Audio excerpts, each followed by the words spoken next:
you're always gonna be in a position where things are just crazy. Life always throws crazy things at you. I'm just here like cleaning my desk, but having this opportunity to just be on camera and kind of share your journey and share your lifestyle, and and hopefully inspire people, because that's essentially what I wanted to do with this channel, was to show you guys, you could I want to live by example and show you guys that, hey, eating healthy is not that bad. It's not that hard. You just gotta prioritize it and find ways to cope with it.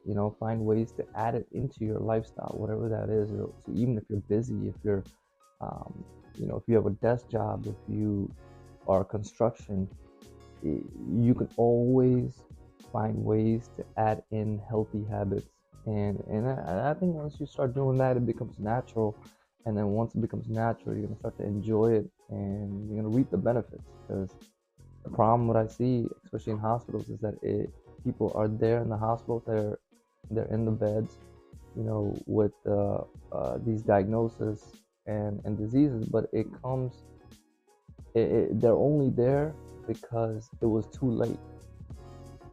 If that makes sense, it was too late for them to start that preventive aspect, the preventive side to it. And that's why I'm so big on preventive medicine, and that's why I wanted to just, show my life and show my lifestyle and what I do, and everything that I preach, I do. Like I try to be that example, so people can see that, even if you're a busy person, even if you're, young, old, doesn't matter. Prioritizing health is a major thing, and it's just one of those things where I hope it becomes